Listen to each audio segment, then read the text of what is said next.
Okay, welcome to the video for question 2. Question 2 this time is not asking for area, so please be careful. It's asking for perimeter of the shapes, the measure all around the shapes.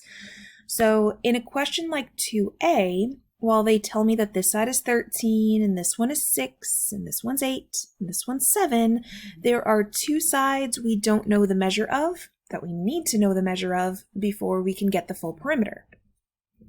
So let's start off with this one on the bottom. If I wanted to know the measure of that whole side, I have to kind of pay attention to what's happening on the other side of the shape. All of these right angles going on here are telling me that everything is even.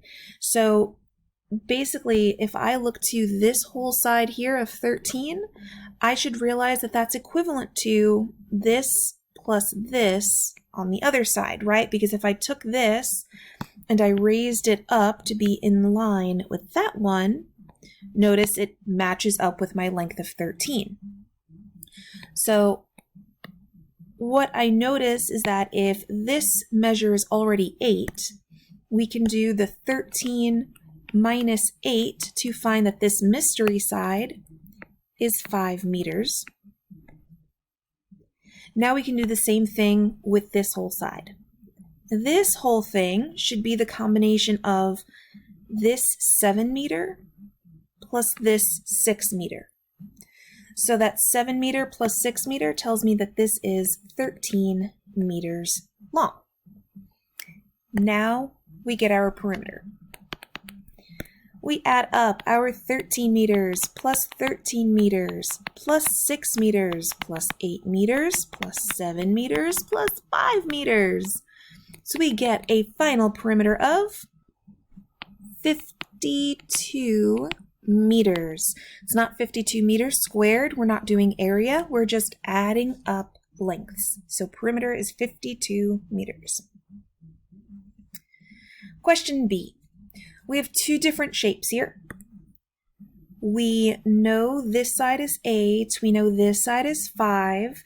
We still need to know this mystery side, and we need to know the length of this curve.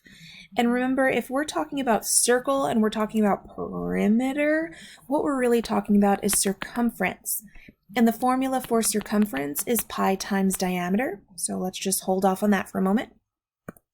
I already know the length of that red side because it's opposite from the 8 centimeters on the other, and I know that this is all nice and straight and even because of those right angles. So it's easy to identify that this is also 8 centimeters. Now, in order to find the length of that curve, I need to analyze a couple of things here. I need to first realize that I could find the circumference of the full circle and then cut it in half. Right? I also need to realize that I do know the length of the circle's diameter. If I did look at this full circle, the diameter would be equal to this side of 5. So if my whole diameter is 5, I can find the circumference of the full circle. And then since I really only want the semicircle, I'll divide that in half. So circumference is equal to 2.5 pi. Leave it like that for now. Maintain value. We can round off to the nearest so-and-so at the end. So our perimeter is worth 8 centimeters plus 5 centimeters plus 8 centimeters plus 2.5 pi centimeters. So when I combine all of that together, I get approximately 28.9 centimeters. Okay, moving on to 2C. Again, we want the perimeter. So far, we know this portion is 5, we know this is 12, we know that's 12. We still need to know this measure, and we need to know this measure. So that red side, again, that's easy. I can identify that what I'm dealing with down here is a square. All the angles are right angles. These two sides are congruent, so that means this is also 12 meters. To find the blue side, though, I need to do a little side work. I know that although it's not included in the perimeter, this here is 12 meters, right? It's the fourth side of the square. And I also know that this is a right angle here. So if I identify that I'm dealing with a right triangle, where I know 2 out of 3 sides, I can either realize I'm working with a Pythagorean triple and immediately know this third side is 13, or I can do the Pythagorean theorem. 5 squared plus the 12 squared is equal to our mystery hypotenuse squared. So it's 25 plus 144 is equal to x squared. That's 169 equals x squared. And when I square root, I get that my mystery side is 13. Okay, now we find the perimeter because we have all the sides that are needed. Remember, this 12 right here wasn't necessary. It was only used in order to find the 13. We're looking for the measure all the way around the shape, not inside the shape.